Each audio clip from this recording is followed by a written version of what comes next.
Hello, hello, hello. Good evening once again, my students. I miss you so much. I hope you've been doing my assignments. If you have not, go back and check all the assignments and make sure you complete them. Because I will not be happy with you if you fail to do my assignment.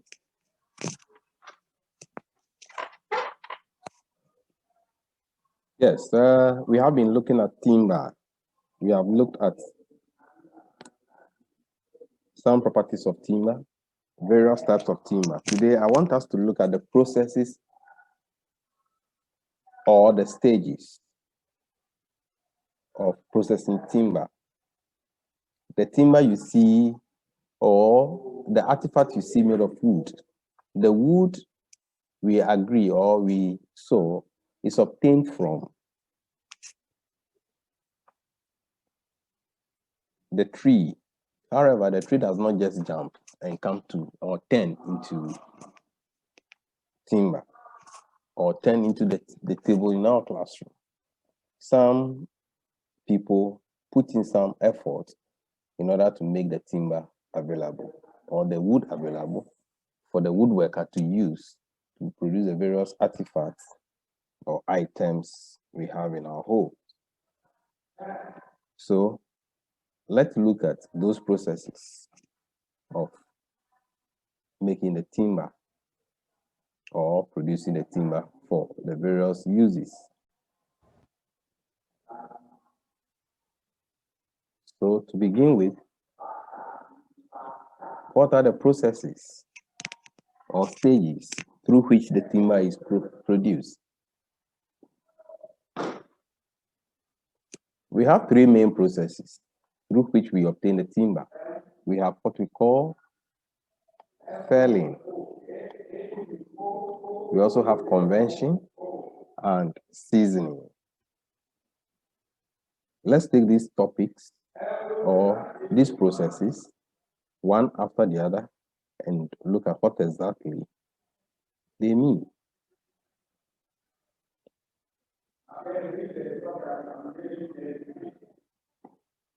When we say felling, it's the process of cutting down the tree for commercial purposes. We use what we call chainsaw for cutting down the tree. Some people also use axe on the trees. The chainsaw is a machine which operates automatically on electrical energy. So it is easier than when using the axe. The first process we see here involves the chainsaw. Now then the second one is more or less axe, where the two individuals are operating it manually. We can also see this one, that's the chainsaw used to cut the wood there. Now, after cutting the wood at the base of the trunk, the leaves or the crown is removed and the log obtained, which we call the timber. After this, the second process of changing or cutting the wood or the timber into the various commercial sizes takes place. So you can see this one too. Is seriously using the chainsaw machine there. Let's see the second process. From the felling, the next stage is convention. Convention here means cutting the timber into various commercial sizes, such as what we call planks, boards. So we have planks, we have boards, we have what we call slabs and beams. There are different methods used for cutting the timber into, or the log into, these various sizes. What you see here are pictures of those various methods. We are going to look at 3 of these main methods. These methods are through and through method of cutting. They have other names. We have the cutter sawing and the tangential sawing. So the diagram you see here shows all these 3 methods. The top one here is a simple method, that is the through and through, but the second picture involves all other methods. And this is how the timber or the log is cut into the sizes that we require or desire. When we say through and through method, here the log is put down and series of parallel cuts of saw runs through it. This method helps in producing bores of uniform sizes. As you can see, the top one here is the through and through method. So if you look at this diagram carefully, you can see that almost all the bores we see there, from here to that place, that one, they are of uniform sizes. However, during our study of cross-section of the tree, we said the newly formed wood from the cambium layer is known as sapwood. And the sapwood runs all around the cross section. So that is the hardwood in the middle. All these ones are sapwood.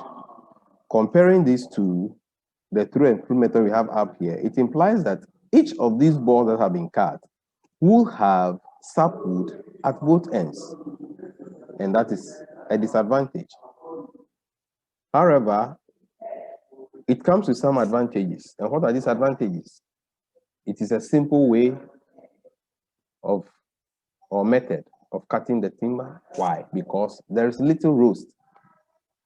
When we say roast, you don't have to turn the timber over and the log over and over in order to allow you cut it through it. This makes it less expensive.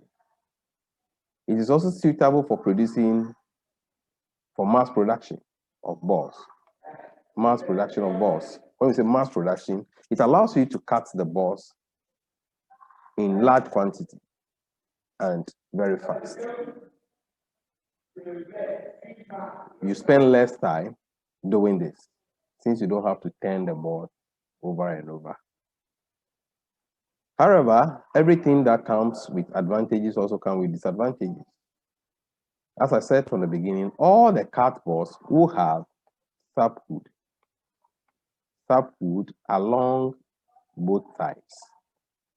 It will also be difficult to isolate clear timber when converting defective boards. What you mean is that if you are converting a log, if you are cutting a log into board, and there is a problem with that particular log, because you are cutting through and through, it will be difficult for you to separate the defects or the problem you see with it from the main log. It is because of its nature, it will not allow you to produce timber of different sizes, because we said it produces timber of uniform sizes. So other types of timber that are needed for other specific purposes cannot be obtained from this method. The timber that are produced from this method include pickets, fence paling, wood for parking areas, and then light framing materials. What do we mean by that?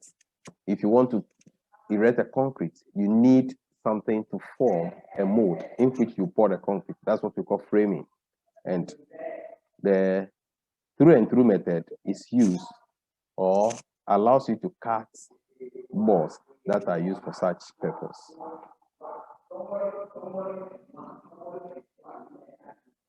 Let's look at tangential method. Here, observe this carefully. The round thing we see, we said, are known as the growth ring. So the lammers, the people who cut the log, make sure they observe this growth ring and cut the board such that each weight, when we say weight, that is what we mean by weight, where the red line is passing. So the width of the board cut runs tangentially to the annual growth ring, meaning it touches the annual growth ring. So you can see this here, nicely produced sizes of timber. Let's look at the advantages and disadvantages that goes with this method. The boards produced on this method have pleasant look. You can easily separate the faulty part of the log. The boards do also not split easily when we are nailing them, meaning you can nail the board and they will not split. The boards also season faster. That is, boards obtained from the tangential method able to season faster. Season simply means they dry faster. What are the disadvantages? The boards are liable to what we call warp. Warp means it will carve in. This method is also expensive. And because it involves a lot of turning, it makes this method expensive. And it won't be good enough for mass production of timber boards. Why? Because with mass production, time is of essence. But this method, since we have to be turning the board, it will waste your time and it won't be good for mass production because it will delay you. Again, since the boards are of various sizes, it will also be difficult for you to get specific size of timber that is required by someone on a large quantity. Periodically, most of these boards are also observed to shrink in weight when they are drying. This method allows us to produce boards that are used for cabinet work, like our bookshelves in the classroom. It is also good for producing beams. Sometimes in our house, instead of erecting pillars with concrete, you see wood, which is used as pillars. The same wood are also used when roofing the building.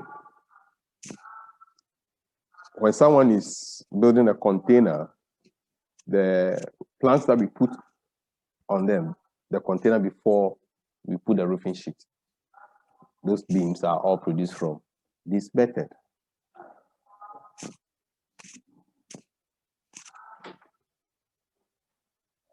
Let's look at the last method, which is cutter sawing. This method allows the engineers to cut the log in general direction of what we call the medullary rays. You agree with me that we said that medullary rays are the lines that appear perpendicular to the growth rings. They look like radars. So you can see the medullary rays run from the pit to the back, and the balls are cut in that direction. So you can see from here, it is first cut into 4 quarters. That's why we say cutter sawing. Then the balls that are removed from each quarter cut is then cut in the general direction of the medullary rays. However, these balls usually look pleasant. You can see the diagram here, the balls you see here. the 5 balls move from here have very nice appearance. This method also comes with advantages and disadvantages. The balls have distinct rays, which make them look decoratively nice. They are able to retain their shapes and width when they dry. However, this method is also expensive, since the board have to be frequently turned over and over. Thank you very much for following this lesson. Please play over the video if you miss a point. But then make sure you go back, copy the notes, complete the exercise attached. Do not defer the exercises. Copy the notes and complete the exercise. Thank you so much and see you next time.